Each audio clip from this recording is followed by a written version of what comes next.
Oke, untuk sesi kali ini kita sudah bersama dengan Profesor Stéphane Lacroix. I hope I can I right to spell it or I like to Tidak apa-apa. main English. Yeah, because I can speak Mhm. bahasa Prancis. Oke, Mhm. Profesor Stéphane Lacroix, pada kesempatan kali ini beliau akan kita akan bersama-sama mendiskusikan artikel yang seperti kita sudah atau sudah saya bagikan di grup, yaitu tentang artikel beliau yang mungkin sebenarnya sudah lama, cukup lama, saya tidak salah sekitar tahun 2008 atau 2009, itu tentang tentang scholarship Albani dan bagaimana dampaknya terhadap Arab Saudi, dan kita akan mendengarkan penjelasan bagaimana pengaruh Albani secara luas, baik juga dalam konteksnya dalam relasinya dengan perkembangan Wahabisme. Dan kita tahu as maybe here is most of them is scholars from scholarship on Hadith Studies. We most of us will know that Albany has very great impact to study of to Hadith Studies, and also for Muslim communities in Indonesia. Jadi misalnya mungkin orang NU akan kaget kalau misalnya ketika the orang atau orang di sini bilangnya Ahlus Sunnah wal Jamaah, praktek agamanya akan dipertanyakan karena hadisnya dianggap tidak sahih, atau misalnya their hadis is is apa dalam bahasanya doif atau maudhu gitu, dan dinyatakan doif oleh Al-Albani, dan itu sangat mempengaruhi kehidupan Muslim tidak hanya di Arab Saudi tapi juga jelas berdampak di Indonesia bahkan sampai sekarang begitu. Nah, mungkin kita akan dalam kesempatan kali ini kita akan mendengar penjelasan atau diskusi itu dengan Profesor Stéphane Lacroix terkait dengan artikel tersebut. Oke, supaya tidak terlalu panjang. Time and place for you, Professor Craig. Ya, Ya, oke, oke. Terima kasih banyak atas undangan ini. Saya minta maaf, saya akan berbicara dalam bahasa Inggris ya, untuk lebih jelas dan lebih persis. Kalau dalam bahasa Indonesia saya takut tidak akan terlalu jelas ya, atau persis. Dan yes, yes. ini topik yang perlu persis dan jelas ya. Hmm, Dan kalau semua setuju ya, saya berbicara dalam bahasa Inggris ya. Tapi kalau ada pertanyaan dalam bahasa Indonesia, saya mengerti dan saya mungkin mencoba menjawab dalam bahasa Indonesia atau dalam bahasa Inggris juga. Dan jangan ragu-ragu kalau mau bertanya dalam bahasa Indonesia nanti ya. thank you. Um, so I will switch to English because it's easier, especially with a complex topic like this one. Um, so thank you so much again, as I said, for the invitation. It's a pleasure to be here. The first thing I should say here is that unlike many of you, I am not a specialist of ilm al-hadith. I am a sociologist and a historian. And so I am looking at this through the perspective of what I call historical sociology, which is a mix of sociology and history. So my point here is not to discuss the value of Sheikh al-Albani's hadith perspectives. It's not my point because I'm not in a capacity to do that, right? It is to try to understand the sociological mechanisms and historical mechanism through which they acquired the prominence that they acquired, right? So it is more, again, trying to retrace the trajectory of Nasiruddin al-Albani and his ideas. It is not so much about discussing the ideas themselves. So again, have that in mind, because it means that especially in the discussion, again, I'm not a specialist of ilm al-hadith. I mean, I know enough to be able to talk about the history and the sociology, but I'm not as competent, I think, as many of you who have spent years thinking about this from the perspective of Hadith studies. So, this contribution really is based on an article that I wrote 20 years ago. So that's the second caveat, right? So this is research that I did a long time ago. And so because I was asked by the friends at the Bukhari Institute to talk about that article, I had to go back to it. But this is relatively old work for me that I did a long time ago. And so I'm going back to this. Of course, those are ideas that I've encountered again several times in my work later on. So yeah, I mean, I've kept thinking about this in some way, but this is still a research that I did in the mid-2000s, right? So it's still kind of, yeah, it's research that took place a long time ago. What I'm trying to do in the article, as I said, is to try to understand the rise of the figure of Sheikh al-Albani, but also the rise of a certain approach within Salafism. Because Salafism, as you know, is a complex movement that is made up of different factions that tend to disagree with each other, right? So the big question for Salafis is who is a Salafi and what does it mean to be a Salafi? And this is a question that has animated very intense debates within Salafism. And you can see this if some of you are familiar with these Salafi discussion forums, that one of the main things is this, is what is Salafism and who is a Salafi and who is not a Salafi and what does it mean to be a Salafi, et cetera, et cetera. So what I'm trying to argue is how this, what I called in my article, neo-al-Hadith faction emerged, right, in the 1960s around Sheikh al-Albani, and what kind of impact this had on the formation of contemporary Salafism. I start the article by looking at three main Islamic currents. And I think it's important to understand those three to begin with, because in a sense, the interaction between them is what explains the position that al-Albani would later hold within the field of Salafism. And so the article starts with these three currents, right? The first one, which you know, is what we call in English Muslim reformism, Islah. This is the current that emerged in Egypt and Syria with figures such as Muhammad Abdu, Rashid Rida, Jamaluddin al-Qasimi in Syria, Muhammad Behjat al-Bitar in Syria. So it is a current of people of intellectuals from Egypt and Syria in the late 19th century. Intellectuals and ulama, some of them were ulama, some of them were more intellectuals or journalists, as in the case of Rashid Rida, who was more on that side. He published a journal. And for them, the question was the question of the crisis of the Muslim world and under colonialism, and how the Muslim world could overcome the crisis to thrive again.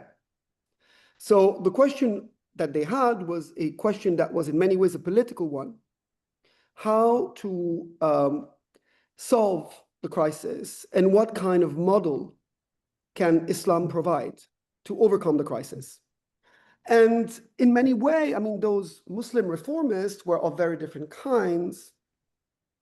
There are differences between Muhammad Abdu and Rashid Rida and Jamaluddin al-Qasimi. They were all quite different, but they agreed on one thing, which was the question of ijtihad, right? And that was, in a sense, the big concept of that generation of Muslim reformists. That is, the reading that they had was that one of the reasons, Muhammad Abdu would probably say the main reason for why the Muslim world fell behind, is taqlid. And so for them, ijtihad needs to be revived in order to produce new interpretations and thereby new solutions to solve the crisis of the Muslim world, right? So the movement was focused on ijtihad. And in many ways, I mean, they would understand ijtihad differently. So some of them would understand ijtihad in a very rationalist way. For them, ijtihad meant reason, and so it meant rational interpretation. The more conservative of the Muslim reformists, ijtihad to them meant simply what it meant, going back to the text, not necessarily with a modernist frame in mind. So they all agreed on ijtihad, but they disagreed on how they would practice ijtihad, right? But they agreed together on the idea of ijtihad. That is the first faction. Number one, the Muslim reformist and the concept of ijtihad, right? This is very different from Wahhabism, right? And so that's the second faction, right? That you need to have in mind to understand what I'm going to say. Wahhabism appears more than 1 century before in the Arabian Peninsula, in what is now Saudi Arabia, with a scholar named Muhammad bin Abdul Wahhab. I use the term Wahhabism, but we need to have in mind that the Saudis don't like the term. We kind of need it because we need to, again, use a concept to define this tradition of thought. But usually they don't like it. In the 18th century, they would call themselves al-Muwahidun. And in the 20th century, they would start to use the term Salafi to talk about what this tradition that scholars tend to call Wahhabism. So let's have this in mind. I will call it Wahhabism, but again, Wahhabism because we need to use a term to distinguish that tradition, but I'm not here, again, using the term in any controversial way. I'm just trying to use the term to locate one tradition of thought. And so that tradition of thought goes back to Muhammad bin Abdul Wahhab in the 18th century. And he was a reformer, again, so he thought that Islam needed to be reformed, that many of his contemporaries were practicing Islam and had Islamic beliefs that he considered were not orthodox. And for him, the big question was Aqidah. It was the creed. So for him, the question was the creed. It was a question of Aqidah. And especially for him, what was particularly frowned upon from his point of view was the cult of saints, the worship of saints, Sufism. So it was mostly Ibadat al-Qubur, as they called it, Qubur al-Awliya, Tasawwuf. All of this to him was tantamount to shirk. This was Abdul Wahhab's view. And so for him, those were questions of Aqidah. He framed these questions as questions of Aqidah because he argued that those beliefs contradicted Tawheed al-Uluhiyya, right? So that was, don't want to get into the details, but some of you may know that he divided Tawheed into 3 parts. Tawheed al-Rububiyyah, al-Uluhiyya, wal-Asma wal-Sifat.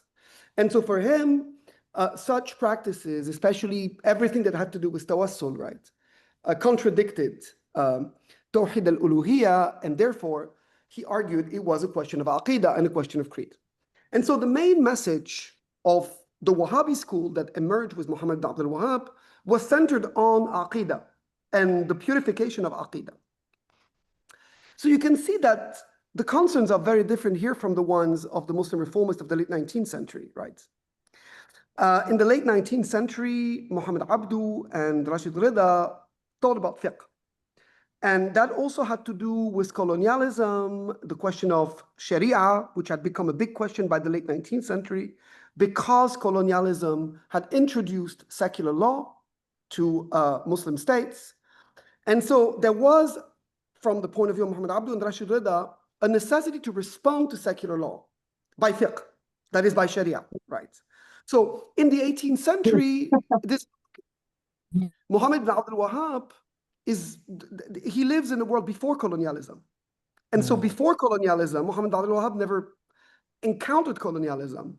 At this point, the Europeans have not stepped foot in the Middle East. So for Muhammad bin Abdul Wahhab, the question is not about fiqh and Sharia, because for him it's a given. Sharia is there. I mean, in the 18th century, there's no other possible legal norm than Sharia. So for Muhammad Abdul Wahhab, it's not a debate. The debate is Aqidah, right? I think it's important also to understand what the debate is in the 18th century and what the debate is in the 19th century, right? So in the 18th century, it's Aqidah. In the 19th century, it's Sharia and fiqh, and so ijtihad, right? So those are the 2 first traditions, Muslim reformism in Egypt and Syria, Wahhabism in the Arabian Peninsula from the 18th century. And there's a third tradition, which matters in my narrative today, which emerges in India in the second half of the 19th century. And this is what in Urdu they call al-Hadith. And so the al-Hadith of India, who emerged in the 1860s around someone called Siddiq Hasan Khan in the city of Bhopal in northern India, they were also reformers. And what they believed in was two things: the necessity to go back to the text of Islam and reject madhahib. So they were radically anti-madhab. For them, madhahib were an innovation that needed to be circumvented. So for them, it was a very anti-madhahib stance. And the study of hadith, right? They believed that, in a sense, by studying hadith and by using hadith directly in fiqh, you could overcome the need for madhahib, right?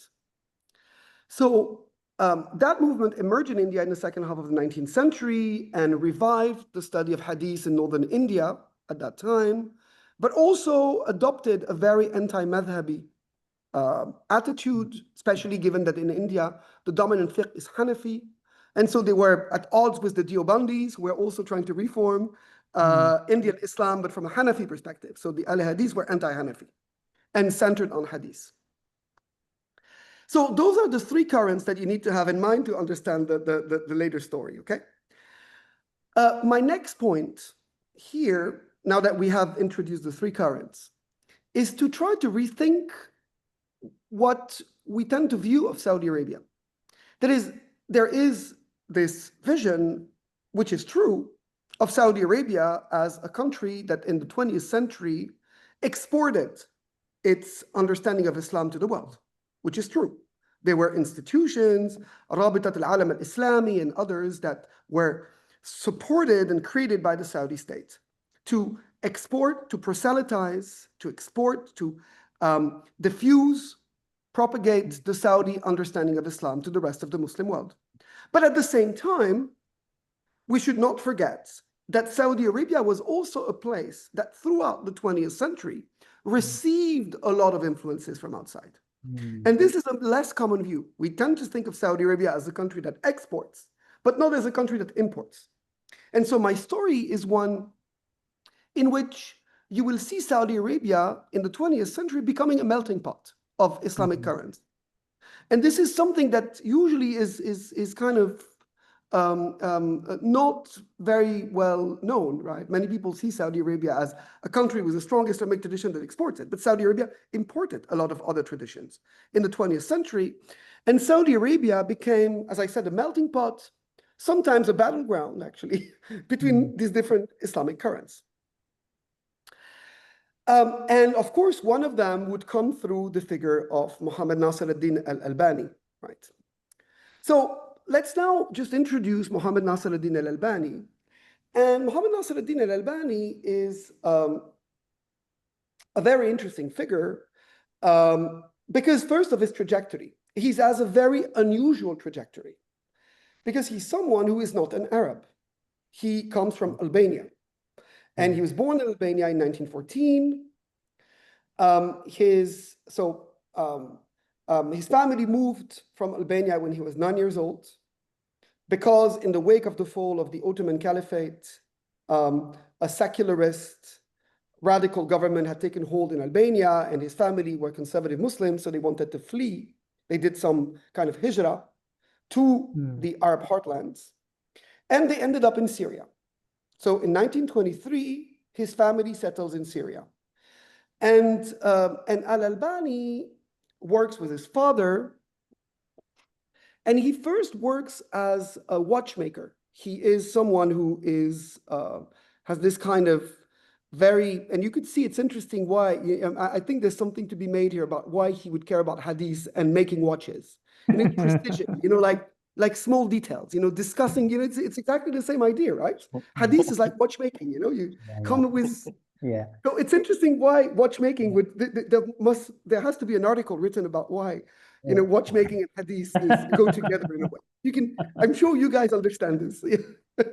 So this kind of precision. So he was making watches, and at the same time he was someone who liked to read. So he started to read books. He is self-taught, which is also remarkable here. He's not someone who went to formal education. He probably started speaking Arabic when he was 9 years old. He didn't speak Arabic from his birth. He started learning Arabic. Of course, he lived in Syria, so it would become his language. And he started delving into books. And especially because in Damascus, you had a number of very famous libraries that had been created by Muslim reformists, where you could find many books of the Turath. So he would delve into this Turath book, and he would form a religious culture independently, right? So that's quite remarkable as well. And when he became a teenager, he would start to engage with the Muslim reformists of the day. He would attend some of the salons. He would get to know someone like Muhammad Behjat al-Bitar, who was a student of Jamal ad-Din al-Qasimi. And so he would start to become a figure in these salons. And gradually, he would start to develop a particular interest for hadith. So in many ways, he starts as a Muslim reformist. He starts as someone who belongs to the group intellectually of Rashid Rida, if you want to think of him in large ways, right? I mean, or the Syrian kind of version of Muslim reformism. But what distinguishes them is that he would develop an interest in hadith. And that was quite rare. Most of these Muslim reformists were not that interested in hadith, right? They believed that hadith had been settled once and for all, that there were compilations of hadith, that Bukhari and Muslim were standard accepted compilations by everyone. And so Muslim reformists, if you read Rashid Rida on hadith, for instance, he doesn't really talk about hadith. He thinks that this is established. There's the 2 collections of Sahih. There are Kutub al-Sitta. There's a corpus. So Rashid Rida would not really see the need to delve into that corpus, right? And so what makes al-Albani different is that he starts to delve into that corpus. He starts to develop tools to formulate a critique of hadith. And his knowledge of hadith started to make him very famous in Damascus, right? By the 1940s, now at this point, he's a man in his 30s, he's well known for being someone who has extraordinary skills, especially because he has a great memory, right? And I think hadith here, how could I say this? I think there is, again, this is one of the ideas that I developed in some of my works, and I think they should be developed maybe further. But again, if you think sociologically, what the study of hadith provides here is a form of meritocracy. Let me explain that. Al-Albani is an outsider. He is someone who doesn't come from the circles. In Damascus, most of these ulama and intellectuals come from the big families, as everywhere, right? The ulama tend to be people that come from certain established families. Al-Albani is an outsider. He is no one. He comes from Albania. He was 9 years old. He learned Arabic, right? And within that kind of religious elite, transmission is what matters, right? You inherit science because you belong to a family and you grew in that family, and you inherit. And in many ways, Sufism traditionally was a way also to inherit within family lineages, the science and etc. Hadith is a niche at that point, which al-Albani embraces because, well, first, there's very few people doing this back at the time. And also in hadith, you have an objective way to prove that you are good. Your memory. Al-Albani impresses everyone because he can quote hadith by heart. And so, in a sense, he doesn't belong to any of the established families, but everyone sees him as gifted because he can, play with his knowledge and his memory and quote hadith, and he later students of al-Albani would say that he memorized 100,000 hadiths and that he would be able to quote them by heart. So objectively, for someone who's an outsider, this would also contribute to allowing him to bypass the fact that they didn't have any lineage, right? Because he could prove objectively through his memory the science that he had. See what I mean? This is where, you know, there's something here, and we can, I've seen this a lot in my work, right? Hadith usually tends to attract people who do not belong to the traditional established lineages, because hadith is objectively measurable. You know it or you don't know it. You can't pretend. There's a moment where you can quote or you cannot quote, right? So you cannot simply say, I am the son of, and I belong to this lineage, and blah, blah, blah. And so your social stature is already inherited by who you are. It's about skills, right? And so the fact that he acquires these skills starts to make him famous. He starts to become someone who's important. And gradually in the 1950s, he starts to, you know, develop ideas that become more in line with the Salafi creed. So although he's still a scholar of hadith, and this is what he does, but gradually he moves also to an embrace of Salafism as a creed. So he gets under the influence of, you know, Wahhabi type of conceptions when it comes to the way he conceives of the creed. And so by the 1950s, he becomes known as a very famous Salafi scholar of hadith in Syria. Now, let's go back to Saudi Arabia for a while, right? In Saudi Arabia, things have also been changing until the 1950s. Although the Saudi religious establishment is Wahhabi, all the senior ulama in Saudi Arabia are Wahhabi,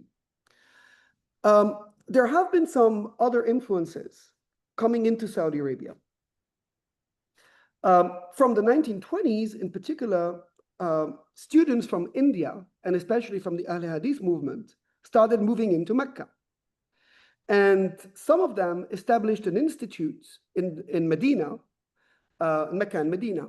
Some of them established an institute in Medina for the study of hadith called Dar al-Hadith. And Dar al-Hadith was created by a member of the Ahl Hadith in India. He was an Indian who established Dar al-Hadith. And in Saudi Arabia, at that point, hadith was growing, although it was not something that was very prominent. Wahhabis still cared about creed. The study of hadith was nothing very big. But the person who would become the most prominent scholar in Saudi Arabia, Sheikh Abdul Aziz ibn Baz, had developed an interest in hadith too. And the reason was that although, so Ibn Baz is the number 2 until 1969 of the Wahhabi religious establishment. And in the 1970s, he becomes the number 1. So he is until, you know, he's a very important figure from the 1950s. He becomes the president of the Islamic University of Medina in 1961 when it is established. And at that time, there is still a more senior scholar than him. It's called Muhammad bin Ibrahim al-Sheikh, who's the Grand Mufti. So Sheikh Ibn Baz is number 2.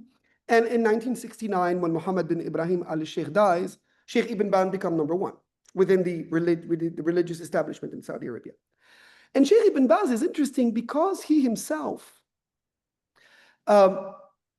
although he is in many ways a typical scholar of the Wahhabi tradition, but his teacher is someone who's known as Sa'd bin Atiq.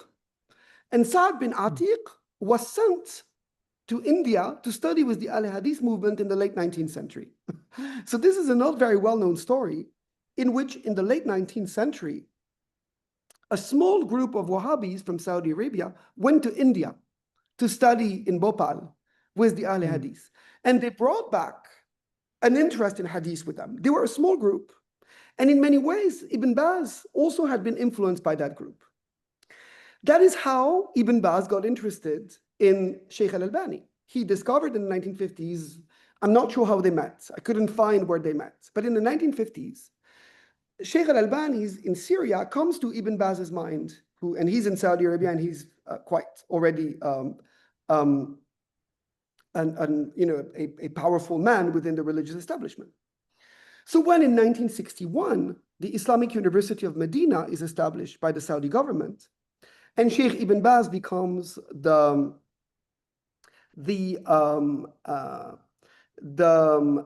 president of the university, Sheikh Ibn Baz chooses the teachers, the professors, and so he brings Nasir al-Albani to Saudi Arabia to teach at the university, right? So this is a very important moment because this is when al-Albani comes into Saudi Arabia. And what's very interesting is that he wouldn't stay for very long, although he would have an enormous impact. Because, now let me explain something here that I didn't want to explain before, not to make it too complicated, but I need to explain it. As I said, Wahhabism is mostly focused on the question of the creed. Aqidah is the big question of the Wahhabis. And traditionally, fiqh is not a main topic of study for the Wahhabis, because for them, everything starts with Aqidah, and what needs to be corrected first and foremost is Aqidah. And so when you read Muhammad ibn Abdul Wahhab, he writes about Aqidah, he doesn't really delve into discussions of fiqh. The standard position of the Wahhabis is that in fiqh, just like in Aqidah, you have to go back to the Quran and the Sunnah and adopt the position of the Salaf as-Salih based on the text. This is what they would say. But at the same time, when you look at the fiqh practice of the Wahhabis, they are Hanbalis. Their fiqh is 100% Hanbali. And so in a sense, there has always been a tension within the Wahhabi school between the claim to go back to the text in fiqh, just as they claim to do in Aqidah, and the fact that in the end, those are Hanbali scholars of fiqh, right? They don't really have a very, how could I say, a very, could I say, I won't say elaborate, but a very controversial discussion in fiqh. They tend to stick to the Hanbali school. And al-Albani, by that point, has started to develop a position which, based on his study of hadith, advocates what al-Albani calls fiqh al-hadith, which in many ways is a position similar to the one of the al-hadith in India. That is, we don't need schools. If we study hadith properly, and if we evaluate the hadith, and if we use the hadith as a corpus to produce fiqh, then we have all that we need. We don't need schools. And so al-Albani, through that position, started to produce rulings of fiqh based on his evaluation of hadith that sometimes contradicted the Hanbali school or contradicted Hanbali interpretations that were prominent in Saudi Arabia. One of the things on which al-Albani contradicted the Saudi scholars based on his evaluation of hadith was the question of niqab. The Saudi scholars tend to consider that niqab is obligatory for women to wear. And al-Albani in the 1950s famously wrote a book called Hijab al-Mar'a al-Muslima, in which he argues that it's not compulsory. He only makes it advisable, but not compulsory. And that is based on his evaluation of hadith.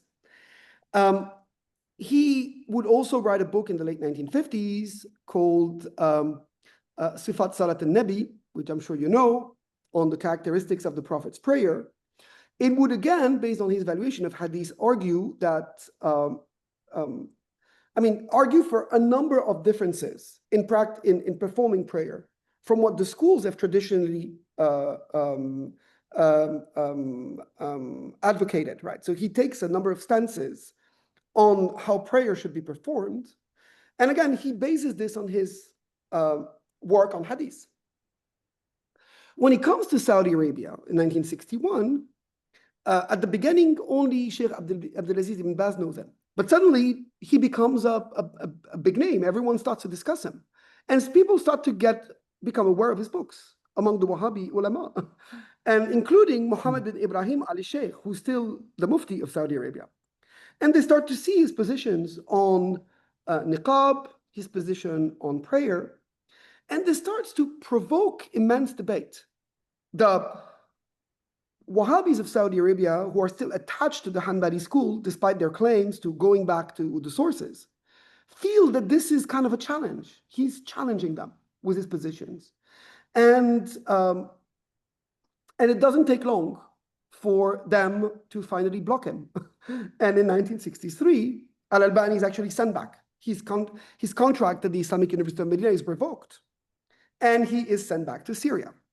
So he stays only for 3 years. This is quite important. He only stays for 3 years in Medina, and then he's sent back because, again, his positions on fiqh, and especially he's on the niqab, on many different things. I mean, there are, if you look at the fiqh produced by Sheikh al-Albani back then, there are, he clearly contradicts Hanbali fiqh in many instances.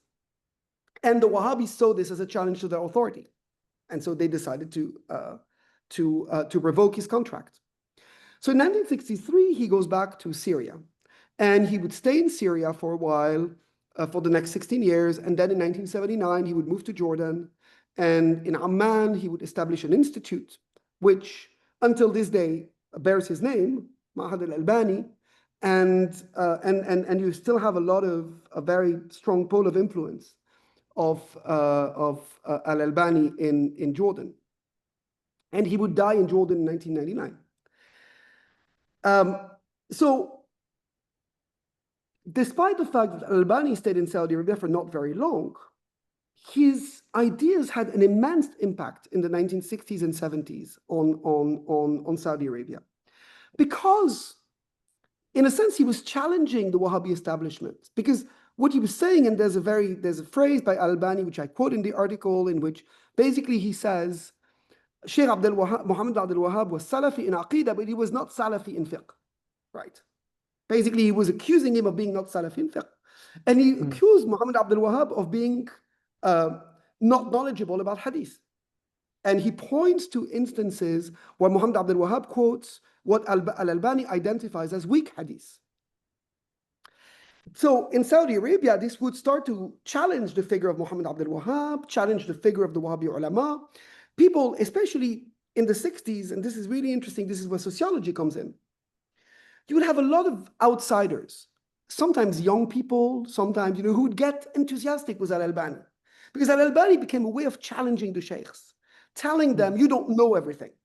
And with the study of hadith, will prove you that you're wrong. So this is when hadith became a way to challenge your professors. And I say this I mentioned one of my interviewees because I was doing fieldwork in Saudi Arabia back then and interviewed many of these students of al-Albani.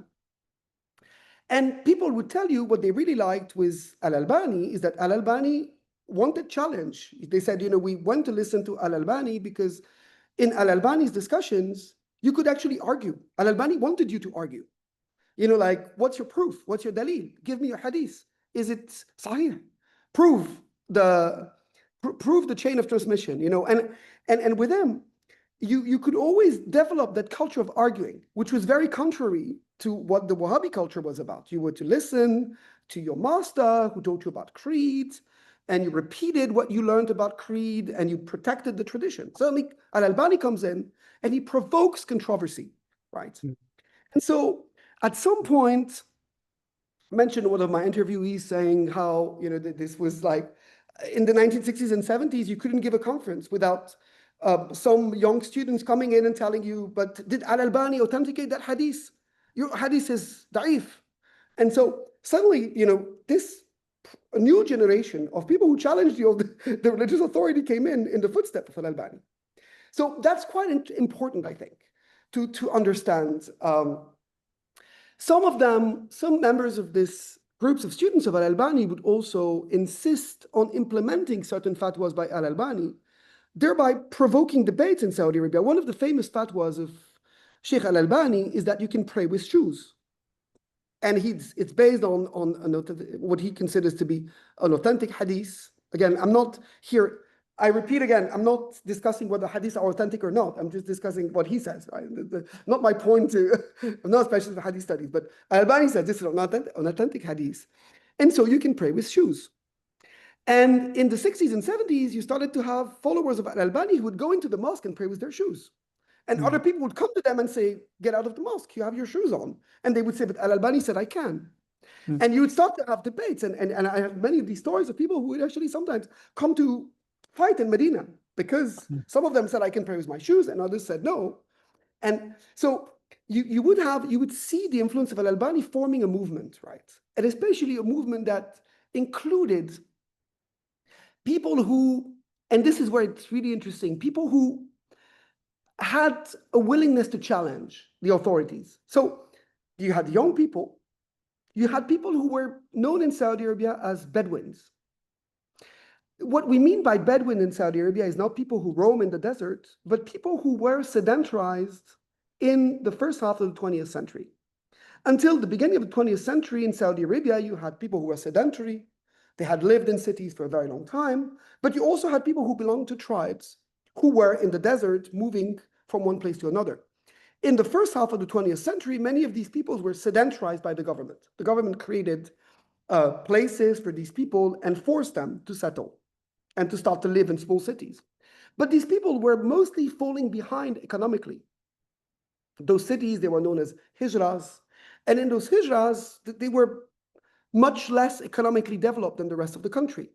So this was what a sociologist would call some kind of lumpen proletariat, if you know this term, right, that we use in sociology, right? So it's the Saudi lumpen proletariat of these new cities of people who had been recently sedentarized, still called Badu. They would still call them Bedouins, although they were no longer Bedouins, but they were referred to.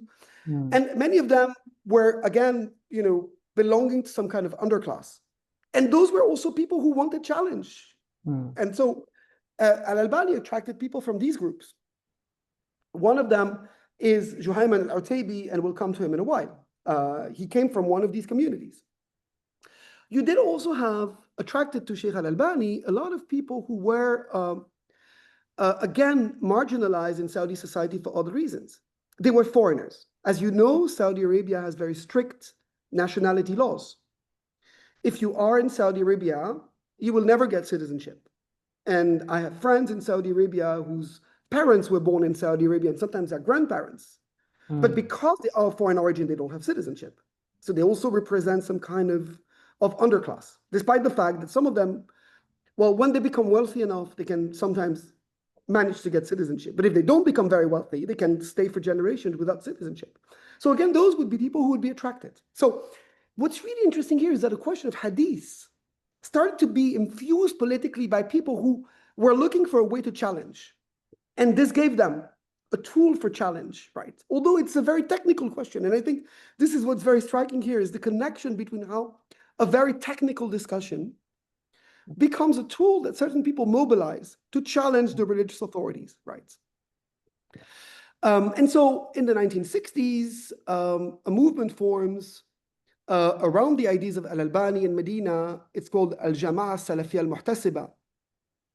I talk about it in this article, but I've also written other pieces about it, and I talk about it in my book also on Saudi Arabia, Awakening Islam. And that was a movement that formed around the ideas of al-Albani. So they were a community. They prayed along the lines of what al-Albani said, how the prayer should be performed. They had very strict opinions on many things, sometimes disagreeing with the Wahhabi establishment. There were thousands of them in Medina. They started to establish branches at some point in other cities in the country. Now, let's come to something that's very important, right? We've spoken about al-Albani's stance on hadith and etc.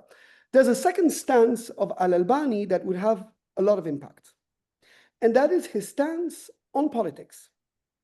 Because al-Albani, at the same time, is someone who always considered that politics was not a good thing. And And he always argued that what mattered was what he called التصفية والتربية, purification and education. But he always advised against any involvement in politics. And he had a very clear stance on that. He has a famous saying that everyone remembers until now. I think some of you may know it. He said, "من السياسة ترك السياسة." The good policy is to abandon or to renounce politics. The good policy is to not to do politics. This is the good policy. So don't do politics. من السياسة ترك السياسة. And so al-Albani was always against any involvement. He believed that change in society would happen through purification of the Islamic corpus through his work on hadith. That, you know, the hadith corpus needs to be reevaluated and it needs to be taught in what he considers to be the authentic way. And that and so tarbiyah is the way. It's to, you know, to transmit that authenticated corpus, and that this will produce how could I say, the pious individuals that the Islamic society needs, and this will produce change. So in his vision, there is no place for government or the state. He doesn't care. He believes in what you could call change from below, right? This is through purification and education. And that was a very constant stance of al-Albani. He was very constant throughout.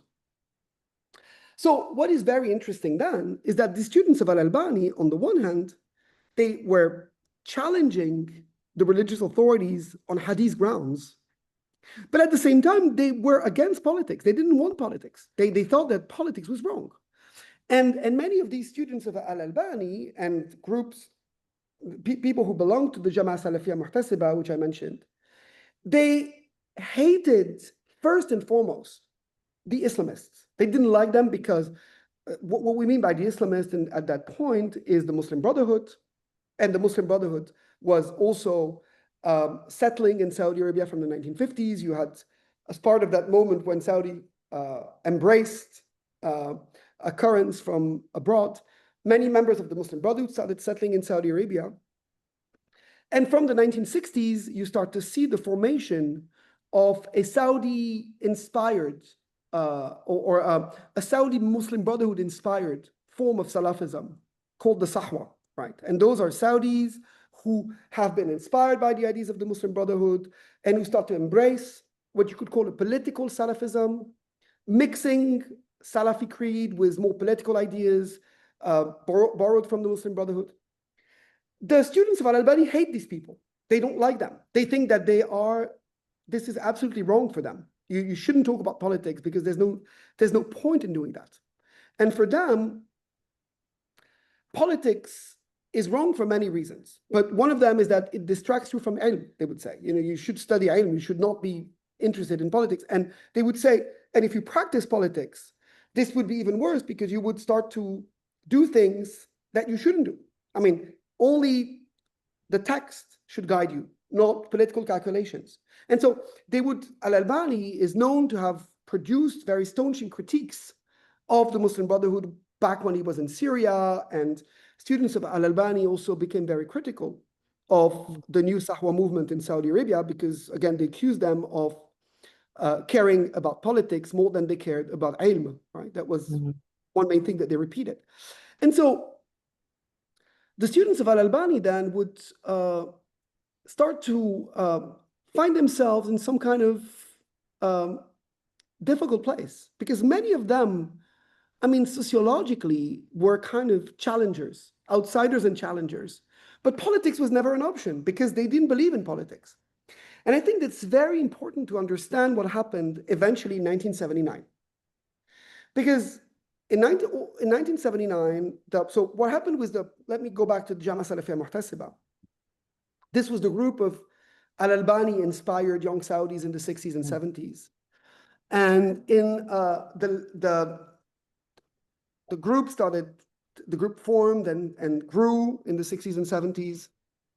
And in 1977, the group started having scissions. People left the group, they disagreed. You started to have voices who were kind of angry within the group. people left. So a small faction of the group remained. Many others left. The majority left, but a small faction remained.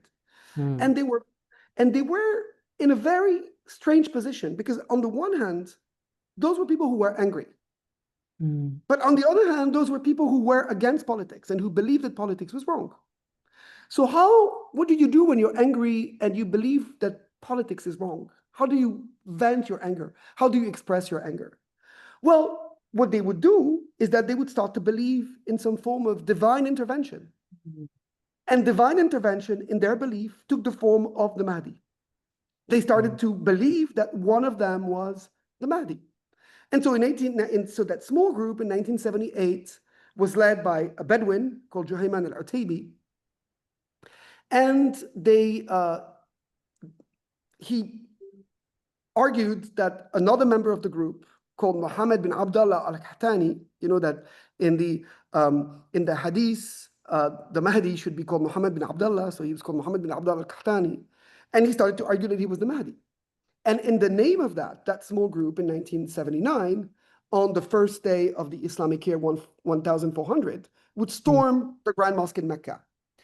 And they believed they were doing so to crown the Mahdi, to consecrate the Mahdi, بين الركن والمقام, as in the Islamic texts.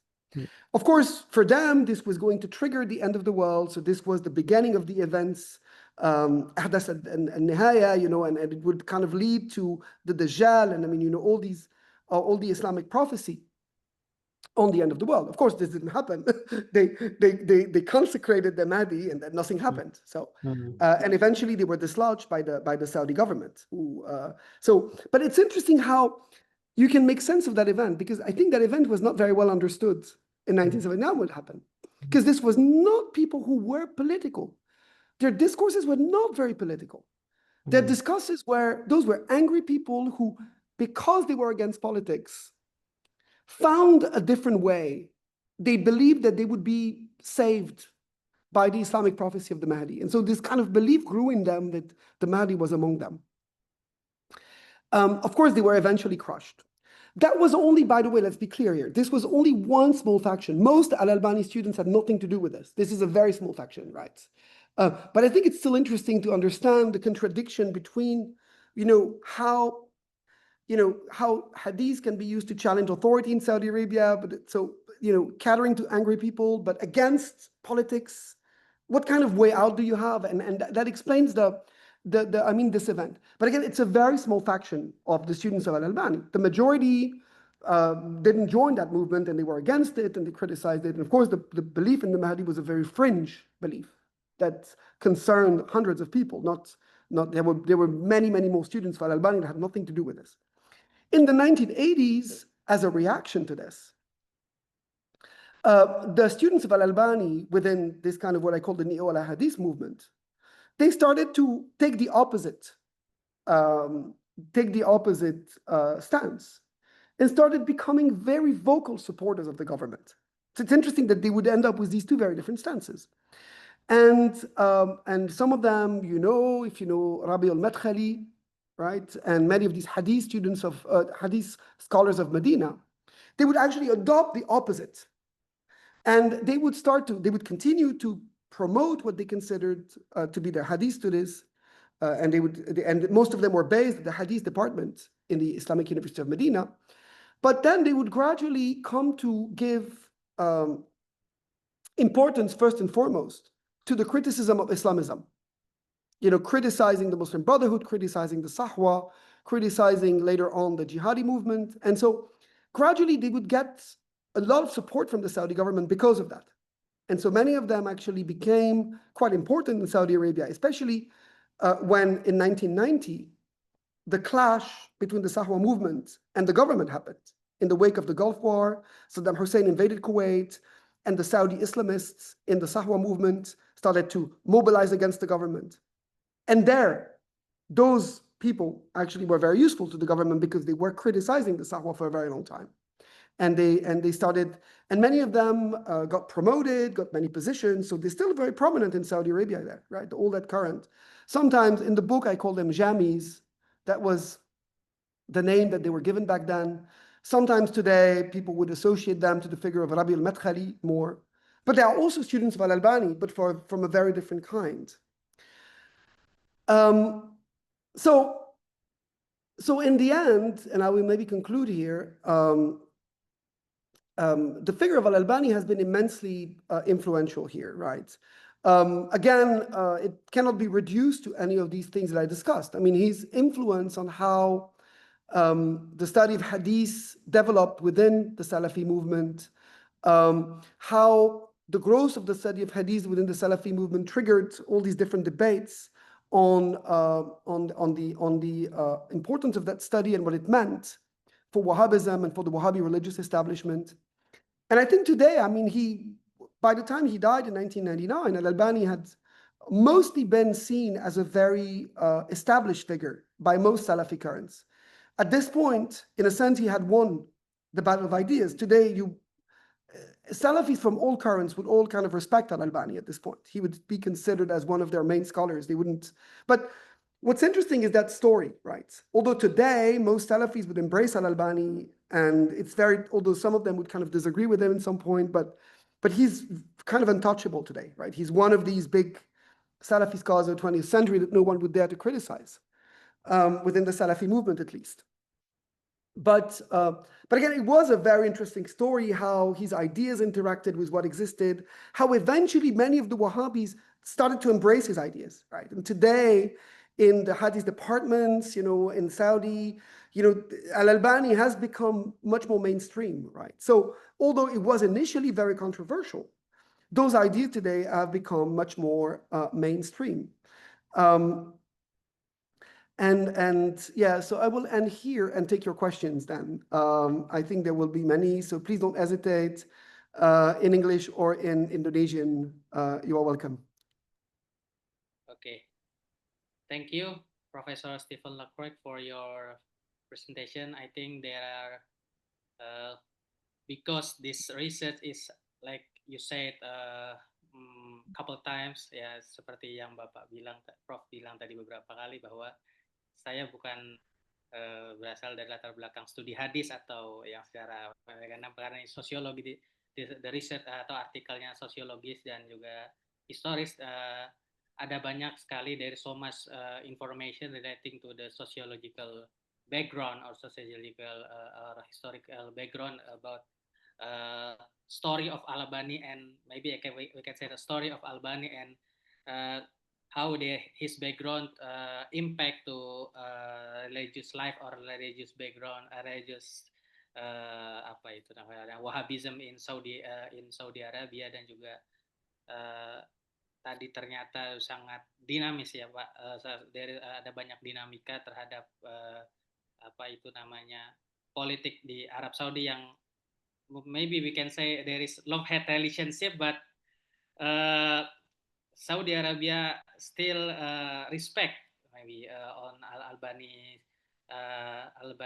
scholarship, even what he have done make some let's say some complex impact to the Saudi government for their stability and so on. Jadi begitu teman-teman. Jadi saya kira ada banyak sekali informasi yang tadi disampaikan oleh Profesor Stéphane Lacroix, dan mungkin saya tadi lupa memperkenalkan secara lengkap beliau ya. Beliau adalah profesor di salah satu institusi di Prancis, di Sciences Po di Paris, menulis tentang sebenarnya bukan secara spesifik setahu saya tentang Salafisme, tapi terkait dengan politik Islam dan Saudi Arabia secara luas. Dan yang terbaru, beliau juga sudah menulis sebuah buku tentang perkembangan Salafism di Mesir atau Contemporary Salafism di Egypt yang sudah diterjemahkan ke bahasa Inggris, dan mungkin akan ada momen diterjemahkan ke bahasa Indonesia. Itu terkait dengan buku terbaru beliau. Jadi beliau banyak meneliti terkait dengan perkembangan Salafi di Timur Tengah dan juga terkait dengan perkembangan politik Islam di Arab Saudi. Itu yang bisa saya sampaikan. Mungkin di antara teman-teman, if there is a question relating to the Professor Lacroix presentation on scholarship of al-Albani, saya kira banyak sekali yang bisa dieksplor atau ditanyakan ya terkait dengan bagaimana secara khusus misalnya terhadap keislaman baik juga dalam dalam konteks mungkin Indonesia juga atau juga pengaruh Albani dalam studi Islam secara umum. Silakan teman-teman. Boleh raise hand atau lebih baik mungkin bisa menanya secara langsung ya. Dalam bahasa Indonesia nggak apa-apa. Dalam bahasa Indonesia boleh. Apa boleh Prof ya? Ya. Silakan teman-teman.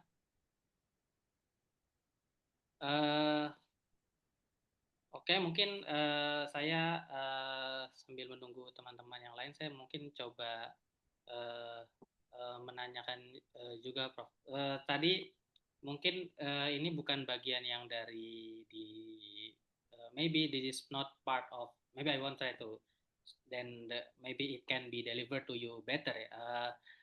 I think about the first is Albani only 3 years in Albani only settled in Medina in 3 years, and then but he has so many impact to the many Saudi, not only a scholar but also, let's say, you say the maybe we can say the grassroots group. There may be someone who didn't receive the special position in Arab Saudi in Saudi Arabia, but then he left to Syria. I think you also have write in your article that Albani is jailed by Syria government and then they leave to Jordan, and then they spend many times his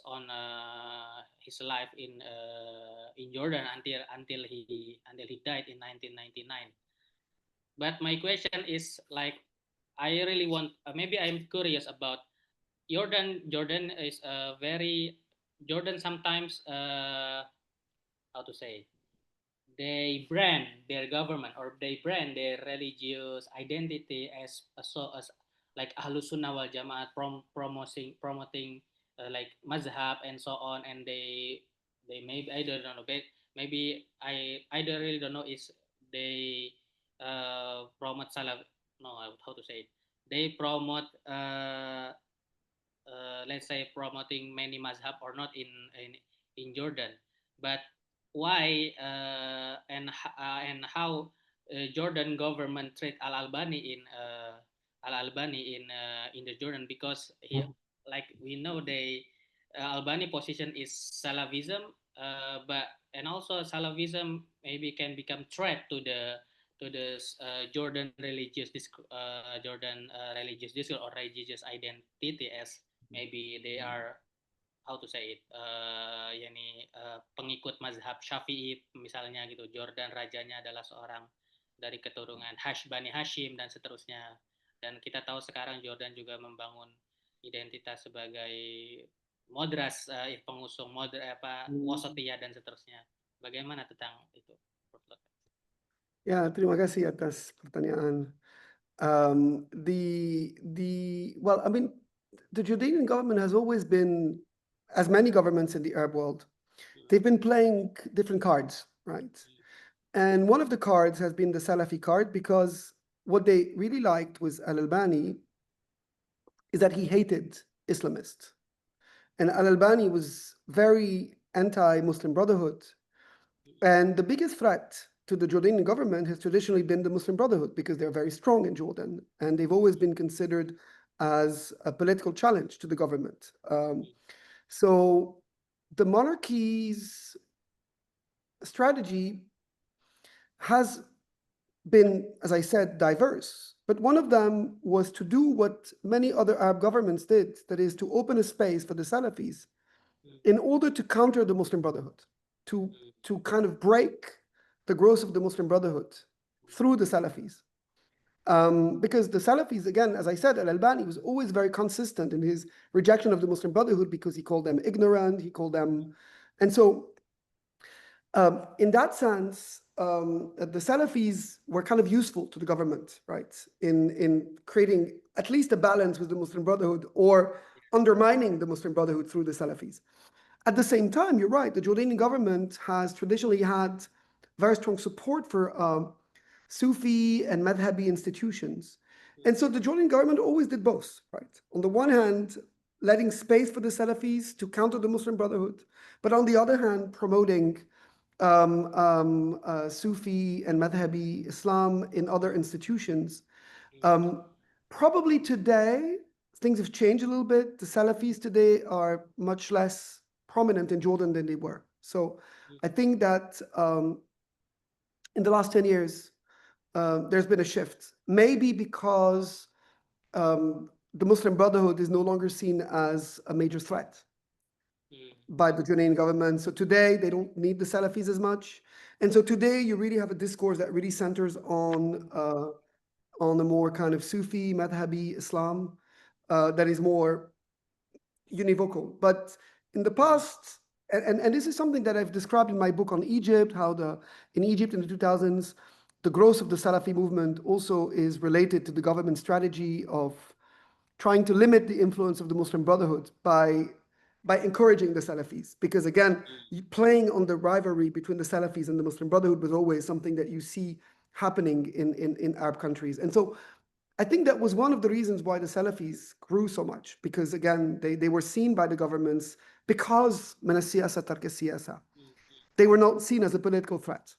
And so so the government was like, it's a form of religiosity that is politically less harmful than the Muslim Brotherhood, they would think. Yes.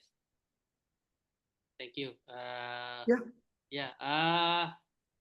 I also have maybe any other question, friends? Apa ada pertanyaan terkait dengan? Don't hesitate. Yeah. Jangan ragu-ragu about what you want. Iya, boleh ditanyakan dalam bahasa Indonesia. Dalam bahasa Indonesia tentang apapun. Tentang al-Albani atau secara khusus tentang perkembangan. Baik, terima kasih. Ya, Selamat sore, Stéphane. Selamat sore. Roy. Ya. Bagaimana saya mengucapkannya? Stéphane? Lacroix. Lacroix. Stéphane Lacroix. Oke. Ya. Silakan, Dokter. Ya, saya mau pakai bahasa Indonesia saja. Nanti biar Nasir yang menerjemahkan. Ya, saya bisa mengerti, gak apa-apa. Oke. Bagaimana Anda melihat perkembangan Salafi berikutnya ataupun ajaran-ajaran Albani, warisan Albani berikutnya, mengingat sekarang ini kalau kita lihat di Saudi Arabia sendiri, MBZ itu kebijakannya nampaknya tidak terlalu mendukung terhadap gerakan Salafi Wahabi, saya rasa. Dia lebih terbuka. Itu kalau kita berbicara Saudi. Kemudian berbicara di Indonesia, menurut Stéphane, menurut Anda, apakah Salafi bisa berkembang di Indonesia? Karena saya lihat kekuatan-kekuatan utama mereka itu di Indonesia hanya ada pada para pendakwah. Tidak ada kekuatan pemerintahan, tidak ada kekuatan apa istilahnya organisasi civil society dan lain sebagainya. Itu saja. Terima kasih. Ya, oh ya, saya juga harus berterima kasih kepada Anda karena salah satu karya Anda saya kutip dalam disertasi saya mengenai Salafi di Indonesia. Terima kasih, Stéphane. Ya, terima kasih. Thank you. Terima kasih atas pertanyaan. You get your point, the point.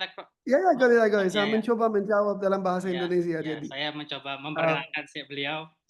Kalau harus mau membuka kameranya, jadi beliau adalah ini tadi saya undang menjelang Anda mulai ini proses ini karena Dr. Muhammad Ibnu ini adalah salah satu dokter dari lulusan belum lama ini lulus dari UIII Syarif Hidayatullah Jakarta dan dia menulis tentang fikih Salafi di Indonesia dengan merujuk kepada beberapa pendakwah Salafi pendakwah Salafi Indonesia. Salah satu kalau tidak salah Abdul Qadir Jawas ya, Kang Ibnu.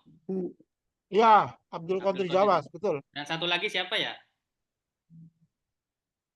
Ada Ya, dua, termasuk duo bahasa lama juga saya teliti. Khalid Basalamah dan beberapa figur pendakwah Salafi di Indonesia. Ya. Ya. Mungkin Ya, Prof. Stéphane bisa respon beliau dulu. menarik ya, saya coba merespon ya. Oke, ada dua hal.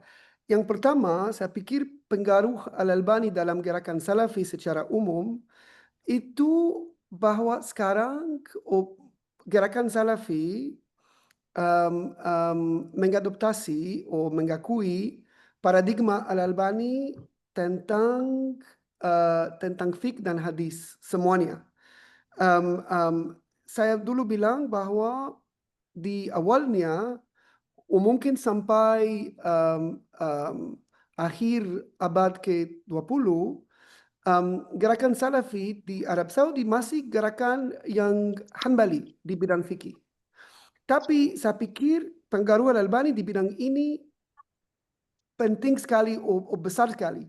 Karena sekarang kebanyakan orang Salafi, mereka tidak mengakui mazhab, mereka bilang seperti al-Albani, melawan mazhab, mereka Quran was sunnah hasab faham salaf salih saja.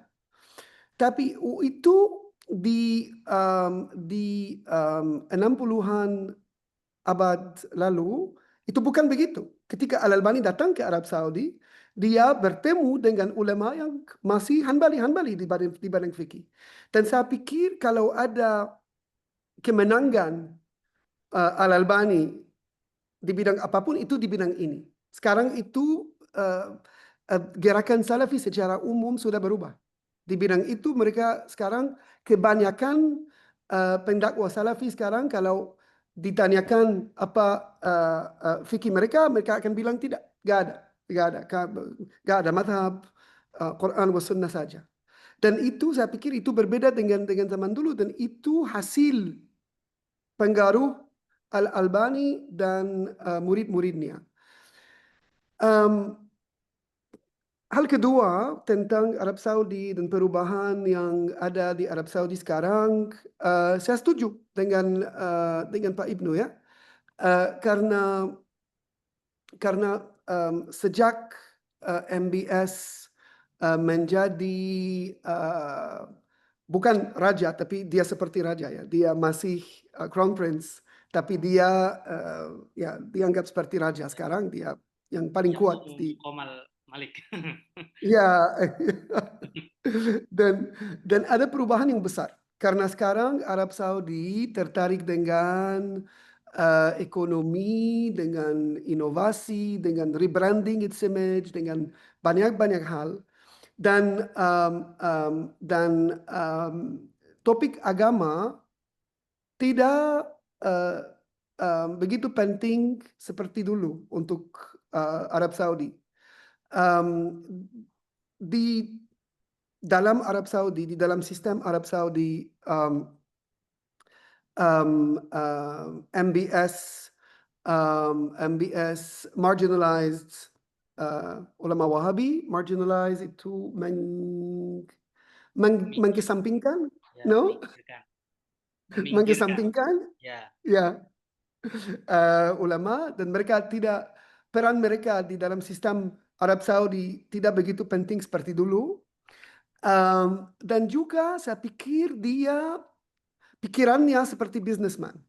Dan dulu Arab Saudi menghasilkan menghabiskan banyak uang untuk dakwah. Itu penting buat mereka di 60-an, 70-an, ada banyak institusi seperti Rabitatul Alam al-Islami yang menerima biaya yang besar dari pemerintah untuk mendakwah. Itu sekarang berbeda. Saya pikir MBS kiranya seperti businessman. Dia bisa bayar, tapi dia mau hasil. Apa hasil itu? Kalau saya bayar, saya mau hasil. Dan ide itu, ide dakwah itu untuk Islam saja. Itu bukan untuk transaksi seperti transaksi bisnis ya. Dan dia sekarang anggaran institusi-institusi begitu seperti Rabitatul Alam Islami sekarang turun karena gak ada pemerintah yang tertarik dengan institusi-institusi itu seperti dulu. Anggaran Arab Saudi sekarang terhadap mungkin inovasi, NEOM, artificial intelligence, tapi itu berbeda, itu Arab Saudi yang baru ya. Dan saya pikir itu ada dampak terhadap gerakan Salafi di dunia, karena institusi-institusi Salafi yang dulu terlibat dengan Arab Saudi, mereka perlu biaya dari Arab Saudi, sekarang nggak ada, ada mungkin lebih sedikit daripada dulu. Masih saya pikir paradigma Salafi seperti paradigma keagamaan masih ada, dan masih mungkin ada orang yang tertarik, dan masih ada it still has how could I say there is still an attractiveness for believers because itu paradigma kemurnian. That the Salafis play on that idea of authenticity. This is what they say, right? And I think the discourse of authenticity masih attractive untuk orang-orang, tapi not with the same kind of infrastructure that there was before. I think what was before was not simply the attractiveness of the discourse, but the genuine systemic architecture. And I think now the Salafi movement doesn't have the same kind of systemic architecture supported by Saudi Arabia that they had before. So this will have an impact. Mungkin bukan sekarang, tapi di masa depan saya pikir itu akan ada dampak ya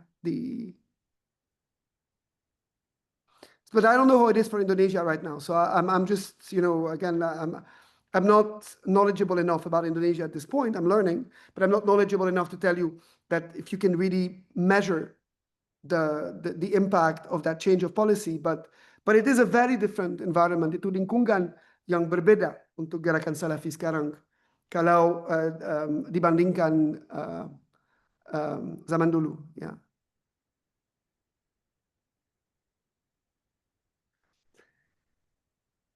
Bagaimana Pak Ibnu terkait dengan jawaban Prof. Stéphane? Jelas ya, Pak Ibnu? Oke. Thank you, Steph. Thank you. Apakah masih ada yang ingin ditanyakan lagi, Pak Ibnu? Cukup. Yang lain coba. Silakan bagi teman-teman, apakah ini ada yang ditanyakan lagi? Yang ingin dikembangkan dari diskusi terkait dengan al-Albani, scholarship dia tentang hadis, dan bagaimana dampaknya terkait terhadap Muslim society, tidak hanya di Arab Saudi dan juga tidak hanya di Arab Saudi tapi juga di banyak tempat di Timur Tengah. Jadi kalau nggak ada, saya punya pertanyaan. boleh. Apa menurut kalian di Indonesia pengaruh al-Albani ada di gerakan Salafi saja, atau mungkin bilang bahwa pengaruhnya lebih besar dari gerakan Salafi saja? Ada banyak orang yang tidak bagian dari gerakan Salafi tapi juga berpengaruh atau dipengaruhi oleh al-Albani, atau dia menjadi di Indonesia juga narasumber besar yang dihormati oleh semua aliran, atau masih diidentifikasi sebagai Salafi saja? Oke. I would be interested to know. Ini pertanyaan mengerti itu pertanyaan yang sangat penting. Mungkin saya mencoba menjawab Prof. Stéphane Lacroix terkait dengan tadi bagaimana mungkin bagaimana pengaruh Albani terhadap Muslim di Indonesia mungkin ya, terhadap bagaimana figur dia, apakah hanya tadi saya tangkap hanya apakah dihormati oleh orang-orang Indonesia saja, maksudnya apakah hanya dihormati oleh orang-orang Salafi, mungkin Salafi saja atau juga oleh berbagai macam apa itu namanya kelompok Muslim yang lainnya.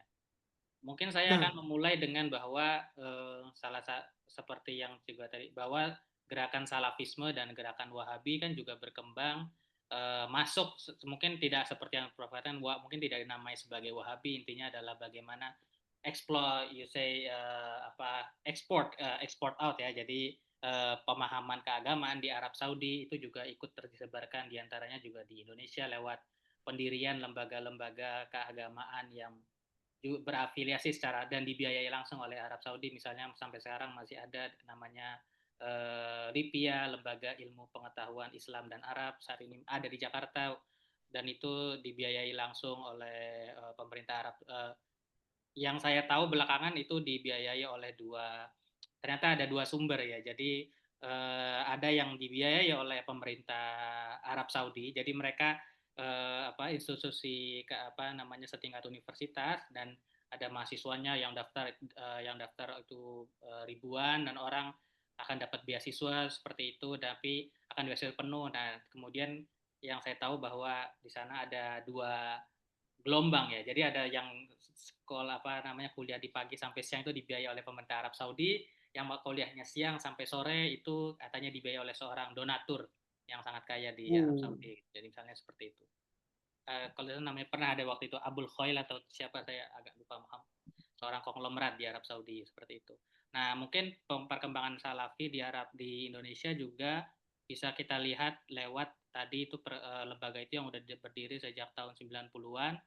Lalu kemudian juga penerjemahan banyak buku-buku Salafi di buku-buku sebenarnya adalah buku-buku keislaman, tapi juga banyak yang terafiliasi dengan mazhab Salafi, misalnya buku-buku Muhammad bin Abdul Wahab, buku-buku Nasir dan al-Albani diterjemah. Ada penerbit-penerbit yang khusus menerjemahkan itu dan menyebarkannya dalam bahasa Indonesia. Di samping juga upaya yang dilakukan oleh pemerintah Arab Saudi sendiri untuk menyebarkan buku-buku Albani lewat kedutaan Arab Saudi di Indonesia. Nah, mungkin secara khusus terkait dengan al-Albani itu, karena Albani buku-bukunya adalah tentang ini ya, misalnya Sahih Bukhari dan seterusnya. Kemudian banyak dari semua buku-buku Salafi penilaian hadis diantaranya dinilai oleh al-Albani. Banyak kemudian juga berdampak kepada pandangan keagamaan yang dibawa oleh kelompok Salafi ketika bilang hadis itu misalnya disahihkan oleh al-Albani gitu. Nah, yang menarik karena buku-buku bahasa Indonesia tersebut juga cukup banyak dan banyak beredar di kota besar, banyak kemudian orang kemudian ketika berbicara soal pandangan keagamaan, itu yang paling mudah sekarang adalah seperti yang Prof. Lacroix juga bilang, misalnya pendapat bahwa hanya dalam 3 tahun tapi mempunyai pengaruh juga di Arab Saudi, di mana orang ketika ada big scholar say about one hadith and they don't mention who is this hadith sahih or not. Nah, begitu juga kemudian berkembang di Indonesia ketika pada praktek keagamaan dinilai, misalnya orang Indonesia biasa membaca Yasin selama 7 hari setelah kematian keluarganya, kemudian tapi kemudian kelompok Salafi dimulai dari kelompok Salafi atau orang akan bertanya apakah itu ada hadisnya atau tidak gitu. Nah, kira-kira seperti itu pengaruh al-Albani, dan itu berkembang luas di Indonesia, dan saya mungkin tidak tahu banyak misalnya apakah itu juga dipopulerkan oleh organisasi masyarakat juga di Indonesia, karena ada beberapa organisasi masyarakat di Indonesia yang mungkin kemunculannya berbarengan dengan agak cepat datang ke aku bilang enggak ada siang jadi kayak jam 2 kayaknya. Pak Andi di mute dulu, Pak Andi. Nah, mungkin saya mau menambahkan ya, Step. Yeah. Step, do you know pesantren in Indonesia? Yeah, of course, yeah. Yes, the majority of pesantren in Indonesia affiliated with Nahdlatul Ulama, right? Yeah. Yeah. In pesantren, they always bullying al-Albani. Jadi Albani itu dianggap how can seorang tukang servis jam tangan, Albani itu dipercaya oleh orang-orang dulu adalah seorang tukang servis jam tangan. Apa bahasa Inggrisnya, Rur? Servis jam tangan itu. Watchmaker. Ya, the watchmaker. Yeah. Can be a very big hadis like that. Jadi kebanyakan kelompok pesantren di Indonesia khususnya yang berafiliasi dengan Nahdlatul Ulama, even if someone tells a hadis and he say this is from Albani, mereka akan langsung menolak orang tersebut. Itu keadaan di pesantren. Saya tertarik dengan ucapan Stéphane tadi bahwa before Albani, Saudi itu masih punya madhab. Tapi after Albani, mereka hanya merujuk kepada Al-Quran dan hadis.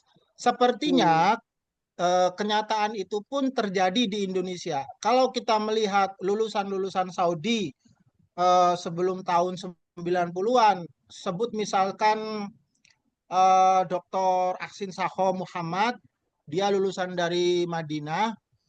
Kemudian juga Profesor Said Agil Al-Munawar. Dua orang itu pun sama. Mereka memuji siapa, Rur, yang buta, Rur? Syekh Saudi itu, Rur? Bin Baz. Ya, mereka berdua itu sangat memuji Bin Baz, tapi sama juga membuli terhadap Al-Albani. Lagi-lagi persoalannya, how can a watchmaker can be a muhaddis? Mereka mempertanyakan sanad. You know sanad, right? Yeah. Mereka mempertanyakan sanad keilmuan dari Al-Albani itu. Dia berguru kepada siapa, sanadnya bagaimana, dan lain sebagainya. Dan bagaimana bisa seorang Albani punya ijazah, derajatnya sama seperti Bukhari begitu. Mereka selalu mempertanyakan itu. Tetapi untuk lulusan Saudi Arabia periode berikutnya seperti Syafiq Riza Basalama dan kawan-kawan, mereka sangat terpengaruh dengan Al-Albani. Mungkin tambahan dari saya seperti itu, Step. Terima kasih. Ya, terima kasih. Ya, saya pikir itu ada dua cara untuk konstruksi religious authority di sini ya. Ada paradigma tradisional. Paradigma tradisionalisme itu religious authority berasal dari belajar dengan ulama-ulama yang dihormati melalui ijazah, dan ada the idea of transmission. The idea in traditionalism, in traditional Islam, the idea of transmission is central. Who did you study with? What ijazah do you have? And so it is a long process. Itu proses yang lama karena harus duduk mungkin lama-lama, mungkin bertahun-tahun ya dengan ulama untuk menerima ilmu mereka. Then it is a process where you can trace the lineage of your ilmu, right? Through ijazah and ijazah, the ijazah he has and the one you have. And so there is a silsila. This idea of silsila is very important to traditionalism. I think the paradigma Salafi secara umum, yeah, and especially in the case of al-Albani, is a very different paradigm. Because since Salafis claim that mereka mengklaim bahwa kata-kata mereka atau pendapat mereka langsung dari Al-Quran was Sunnah. Or they men claim, and I'm not saying, again, this is just what they say. It means that for them, teachers is not important. And actually, al-Albani is proud not to have ijazah. Al-Albani says proudly that he doesn't have ijazah, which for traditionalist Islam is crazy. Traditionalist Islam thinks you cannot be ulama if you don't have ijazah. But from the Salafi perspective, it's actually good not to have ijazah because, and so al-Albani would always say this is what Quran was Sunnah langsung. And so I think this is a very different paradigm. And that is why the Salafi paradigm is challenging the traditionalist one by claiming this rejection of the idea of transmission, right? And so I think, and al-Albani really embodies that. He doesn't have ijazah, he doesn't have teachers. He comes from, he's autodidact, he's self-taught. He doesn't he doesn't study with ulama. And so in that sense, yeah, it's a completely different, this is what the Salafis are, a completely different paradigm.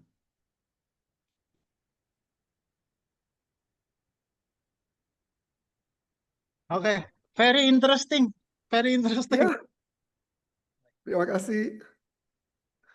Mungkin kalau belum ada pertanyaan, saya juga mau bertanya kembali Prof. Stéphane, mungkin terkait dengan apakah tadi Prof. Stéphane sempat bilang bahwa mungkin saya mau berpindah ke mengeksplorasi terhadap peran Syekh bin Baz ya, seperti tadi yang diceritakan oleh, saya mau gabungkan tadi, misalnya Prof. Stéphane sudah bilang bahwa yang pertama kali mengundang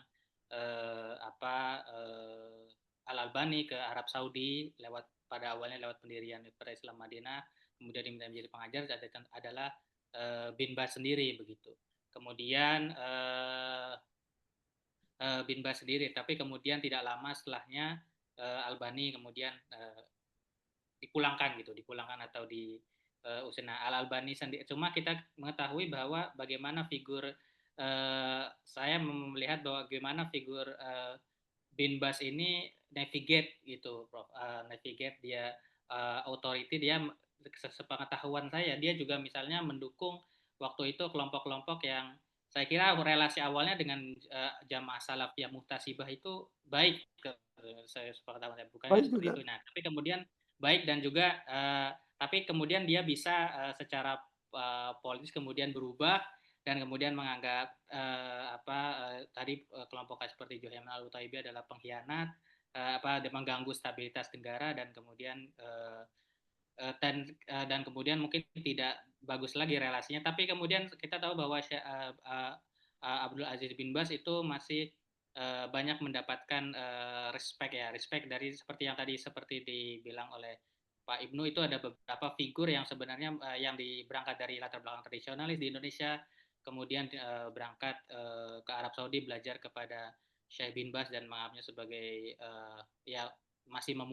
memuji beliau. Dan Syekh bin Baz juga misalnya dalam buku misalnya di banyak dari guru yang teman-teman dari al-Bukhari Institute ini belajar, mendiang Profesor Dr. Ali Mustafa Yaqub, lulusan dari dari Riyadh, pernah belajar kepada salah satu murid al-Albani juga, Syekh Mustafa al-Azami. Nah, beliau juga mengutip cerita bahwa bagaimana al-Albani Syekh bin Baz itu juga dipuji oleh atau kemudian dia menganggap Nahdlatul Ulama ini ormas yang besar dan tidak punya problem atau tidak punya masalah terkait dengan praktik keagamaan, dan menganggap itu sama-sama organisasi umat Islam seperti itu, Prof. Dan banyak pandangan-pandangan Syekh bin Baz juga dianggap masih dekat dengan ulama-ulama mazhab. Kalau Prof melihat otoritas dari Syekh bin Baz seperti apa? Ya, Syekh bin Baz memainkan peran yang penting sekali karena dia diakui sebagai tokoh yang paling penting oleh semua aliran. Itu unik di sejarah Salafisme. Karena di waktu yang sama Syekh Ibn Baz berasal dari the Wahhabi establishment, tapi di waktu yang sama dia belajar dengan ulama yang dipengaruhi oleh ahli hadis, dan di waktu yang sama dia punya hubungan yang kuat dengan Ikhwan Muslimin, dan di waktu yang sama dia punya hubungan dengan tabligh, dan di waktu yang sama dia saya pikir peran itu unik karena sekarang mufti Arab Saudi bukan begitu. Tapi di zaman itu Ibn Baz menjadi the point of reference untuk semua. Juga karena mereka menginterpretasi Ibn Baz secara yang berbeda. So every time di awal 90-an di Arab Saudi, ketika ada perlawanan antara Sahwa dan Wahhabi dan pemerintah, semua merujuk pada Ibn Baz. Karena semua mengunjungi Ibn Baz dan menginterpretasi kata-kata Ibn Baz sebagai dukungan terhadap mereka sendiri. So Ibn Baz becomes the figure. Saya di karya saya I try to compare, saya membandingkan Ibn Baz sedikit dengan di Vatikan Papa, the Pope. Because di dalam Vatikan ada banyak gerakan. Ada gerakan yang sangat konservatif, ada gerakan yang lebih liberal, dan the Pope in the Vatican, he has to be the head of everyone. And everyone claims to follow the Pope. Although di dalam gereja Katolik, there are many, ada banyak aliran yang berbeda, mereka tidak setuju, tapi semua merujuk kepada the Pope. Paus. Like umbrella figure. Yeah. And I think Ibn Baz at some point managed to play that role. So everyone respected Ibn Baz. You won't find anyone. And also, as you said, abroad. Karena dia juga merepresentasikan negara Arab Saudi. Di hubungan Arab Saudi dengan tokoh-tokoh Islam di negara lain. Dan dia menjadi this kind of figure that is kind of a bridge, dia jembatan antara semua. Tapi ketika Ibn Baz wafat, this was the moment when it exploded. So this is very interesting because the death of Ibn Baz really in 2001 really led to an explosion. Because this is when there was no unifying figure anymore. Dia menyatukan semua di dalam gerakan yang terpadu. Ketika Ibn Baz wafat, this perlawanan yang ada di dalam menjadi publik karena tidak ada figur yang bisa control the debate from within. So I think perannya penting sekali untuk perannya di antara 60-an sampai 90-an. Itu periode yang kritik sekali untuk Salafisme, because this is periode perkembangan. So Ibn Baz played a big role in all of that. Yeah.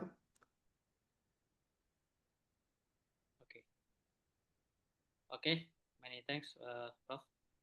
Dari teman-teman, sekali lagi saya tawarkan, apakah ada yang ingin didiskusikan atau ditanyakan? Atau Prof. Stéphane mungkin masih ada, mungkin katakanlah how to say it. Ya, Mas Sofyudin mungkin? Ya, mungkin saya mau bertanya. Silakan Mas. Maaf, bahasa Inggris saya pasif ya. Saya mau pakai bahasa Indonesia saja. Pertanyaan saya kan gini ya. Bayangan saya itu Salafism itu kan bentuk agama secara modern ya. Munculnya Salafisme itu bagian dari modernity di dunia. Pertanyaan saya begini, apakah bentuk-bentuk seperti Salafism di dalam Islam itu ada di agama-agama lain, misalnya di Kristen atau di agama-agama lain, atau ya bentuk Salafism yang modernitasnya seperti Salafisme itu hanya ada di dalam Islam. Nah, gitu aja. Terima kasih. Itu pertanyaan penting sekali. Ada di semua agama. Itu bukan khusus Islam. Saya pikir kalau kembali ke sejarah Protestantisme di Kristen, itu juga ketika ada yang contohnya membandingkan Muhammad Abdul Wahab dengan Calvin, bukan Luther. Luther itu lebih dekat Muhammad Abdul, Calvin itu lebih dekat karena Calvin lebih strict ya, lebih dekat Muhammad Abdul Wahab. Tapi saya pikir pikiran-pikiran itu ada di semua agama. Juga ide, karena ketika sekarang lihat Salafisme, ada banyak yang membandingkan Salafisme dengan evangelicals. di konteks Protestantisme sendiri. Karena evangelical juga itu terkait dengan hubungan gerakan-gerakan itu dengan konsep budaya. Dan artinya Salafisme juga menolak konsep budaya. Untuk Salafisme harus Islam di mana-mana sama, sesuai Quran dan Sunnah. Dan mereka menolak ada kekhususan Islam di tempat ini karena tradisi, karena mereka menolak semua itu.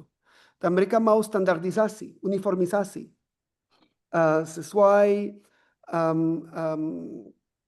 sesuai interpretasi tertentu. Evangelicals sama. Evangelicals juga ketika evangelicals masuk di Afrika. Afrika itu penting sekali karena di Afrika ada pengaruh kedua. Ada pengaruh Salafi di dalam komunitas Muslim dan pengaruh evangelical dalam komunitas Kristen. Dan mereka di mana-mana menguniformisasi agama. Mereka datang dengan ide tertentu, itu agama global, dan mereka menerapkan paradigma itu di tempat-tempat tanpa menyadari apa budaya orang itu, apa tradisi orang itu, dan mereka menolak semua. Dan saya pikir itu juga bagian dari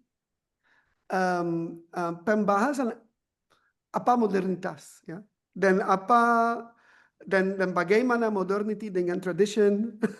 Dan Salafisme dan evangelicals mereka punya jawaban yang sama. Gak ada tradisi, gak ada budaya. Harus agama sebagai paradigma global untuk semua. Dan tanpa menyadari faktor-faktor lain. Dan berdasarkan interpretasi literal dari langsung dari teks-teks. Dan saya pikir ya ada banyak gerakan yang bisa dibandingkan dengan Salafisme. Itu Oliver Roy, dia punya buku, dan di bukunya dia membandingkan Salafisme dengan evangelicals. Holy Ignorance is the name of the book, if you're interested. It's a very good book on religion and culture. And so he talks about these movements how certain fundamentalist movements develop a conception of religion without culture. That is, religion as a rejection of culture. And I think this is something that you see with the Salafis and that you seek very clearly with the evangelicals in the same way.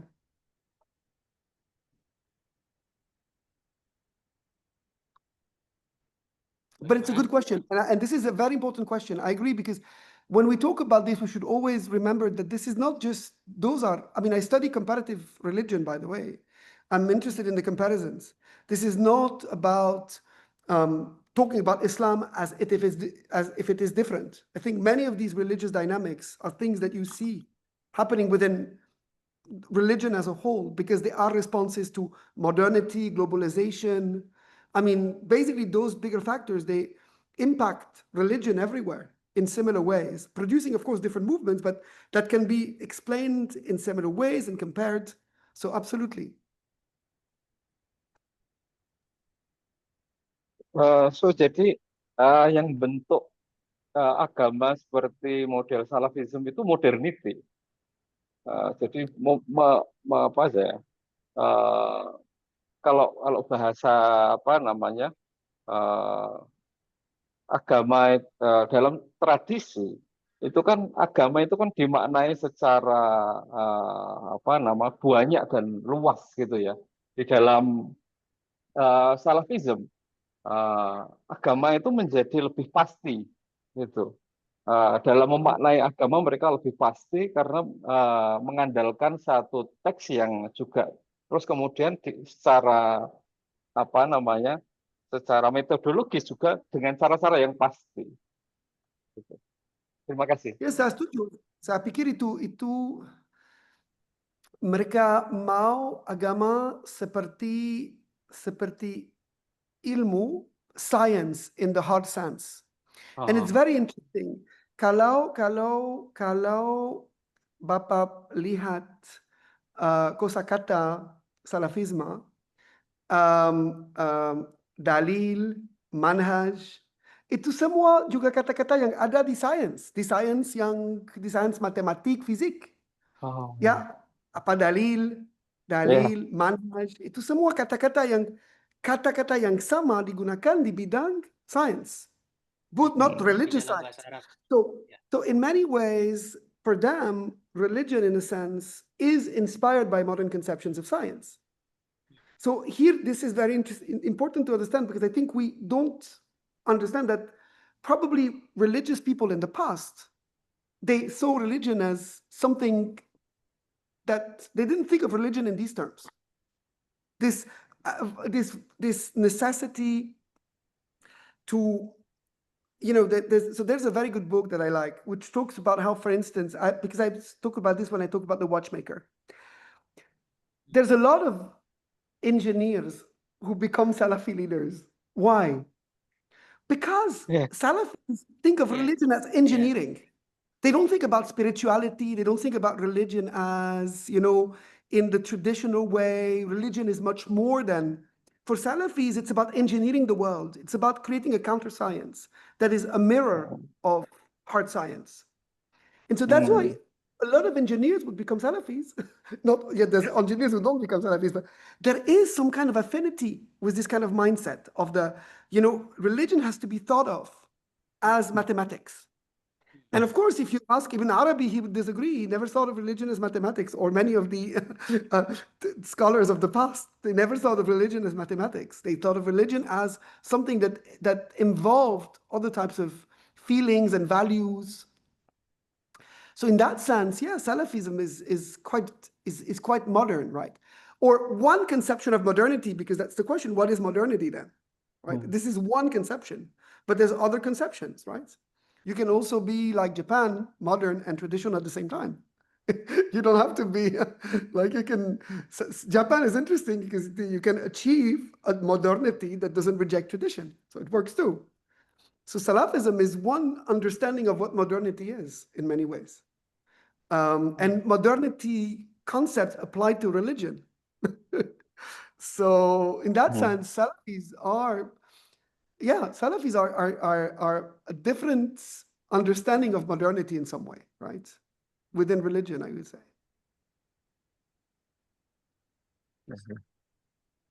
Ya, terima kasih. Yeah. Oke, kita sudah 3 menit lagi menuju jam 4 sore, seperti dengan waktu yang ditetapkan dalam sesi diskusi ini. Tapi mungkin saya mau tanya sedikit lagi, boleh Prof. Stéphane? Saya terpikir karena tadi berpikir seperti engineer itu ya. Berpikir seperti Salafi itu mirip seperti berpikir seperti engineer. Saya berpikir begini, apakah dengan ada fenomena AI ini, Prof. Lacroix, akan bisa memunculkan orang yang berpikir seperti Salafi juga? Maksud saya begini, AI ini kan misalnya bisa saya membayangkan misalnya terkait dengan hadis, misalnya mungkin apakah ada sejenis, tentu kan bisa dibuat sebuah kayak, mungkin akan ada atau saya tidak tahu sudah ada atau belum, tapi ada model yang membuat hadis itu bisa kemudian didokumentasikan secara menyeluruh, kemudian juga dinilai seluruh perawinya dan mungkin juga bisa dikonstruksi mazhab-mazhabnya. Nah itu kan kemudian menimbulkan kepastian dalam mungkin akan menunjukkan mana yang dianggap agama yang paling sesuai dengan paling sesuai dengan hadis, katakanlah gitu. Kita misalnya menganalisa seluruh pendapat mazhab, mana yang paling sesuai dengan hadis, seperti itu. Apakah itu kemudian juga akan memunculkan orang yang karena ya juga dianggap sekarang memberi kepastian ilmu juga bagi sebagian orang, kemudian apakah itu akan memunculkan kelompok yang Salafi juga begitu dalam pengertian ini gitu. Yeah. You get the point. Yeah, I get the point. Yeah. I think this is, in many ways, this kind of modernity is quite adapted to the Salafi paradigm, because it also, again, everything that, I don't know what you guys think, but I think religion is more than a mathematical system. And in many ways, AI and all of these things, they make the world function like a mathematical system. It's the same thing.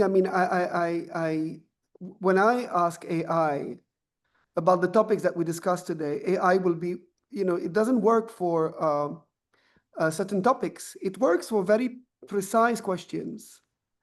Because it follows a mathematical paradigm, so it will respond with a mathematical response. But for things that involve more than simply mathematics, it doesn't work. And so in many ways, yeah, that kind of engineering view of the world is quite compatible with AI. So I don't know if what the ulama say about asking fatwas to ChatGPT, but maybe someday you will have Salafi ChatGPT responding fatwas. Yeah. And probably, this could work for certain things, but this would also decomplexify religion, right? And maybe religion needs that complexity, right? Because I don't know.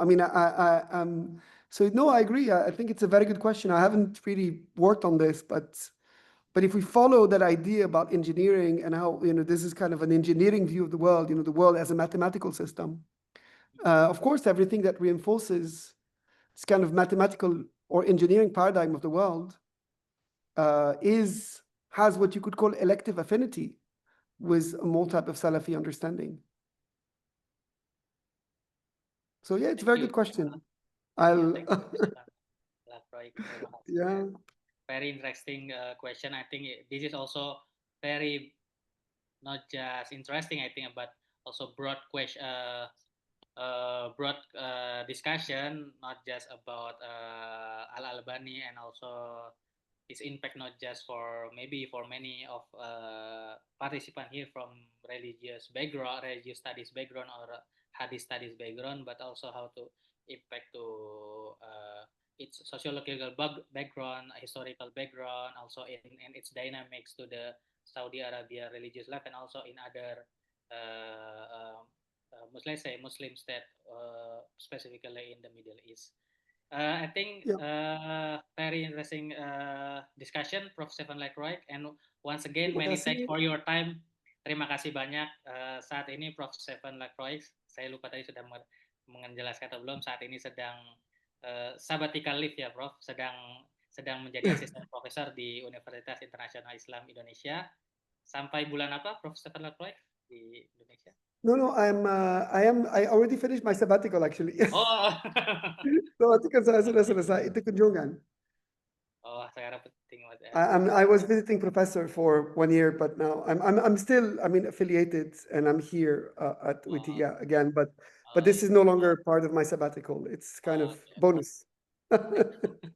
So it's good to be back. Yeah. I love Indonesia, so I take every opportunity to come back. So it's a pleasure to be here. Yeah, thank you so much, Prof. Stéphane. And I promise next time, hopefully I can do the whole thing in Bahasa Indonesia. It's getting better. Bahasa Indonesia saya menjadi lebih baik, tapi belum cukup untuk konferensi seperti itu. Tapi di masa depan, insya Allah, I can do the conference in Indonesian next time, hopefully. Thank you, Prof. Stéphane Lacroix. Ini menarik karena beliau akan terus meningkatkan bahasa Indonesianya. Mungkin bagi teman-teman di sini yang sebagian juga latar belakangnya dosen atau juga di banyak perguruan tinggi agama Islam, mungkin ingin mendalami terkait dengan perkembangan terkait diskusi tentang Salafism secara umum, atau kemudian juga religious tadi ya, religious and politics and religious life di berbagai negara, dan mungkin dampaknya khususnya Salafisme di Indonesia. Beliau mungkin sangat terbuka ya, Prof, untuk diundang sepanjang ada waktu. Dengan senang hati. Ya, Prof, bisa diundang. Karena Yeah, kita tahu bahwa diskusi tentang Salafi Indonesia ini masih tidak hanya diskusi di akademik, tapi juga menjadi bagian dari diskusi tidak terpisahkan dari kehidupan masyarakat Indonesia gitu. Makanya di sini selalu ada yang counter, bikin Aswaja Center, Ahlus Sunnah wal Jamaah Center untuk terus mengcounter ide-ide tentang Salafisme dan seterusnya gitu. Begitu saya kira, Prof. Lacroix. Once again, thank you dan terima kasih kepada teman-teman yang sudah hadir. Thank you very much to all of you. Thanks for the Roundtable invitation. Discussion. Sampai kita ketemu lagi di pertemuan-pertemuan di Roundtable Session berikutnya. Sekian dan assalamualaikum warahmatullahi wabarakatuh and selamat sore. Selamat sore. Thank you, Prof. Stéphane. Yeah, thank you very much. Yeah. Once again, maybe I will end the Zoom meeting. Yes. Thank you, Steph. Assalamualaikum. Waalaikumsalam. Terima kasih. Thank you.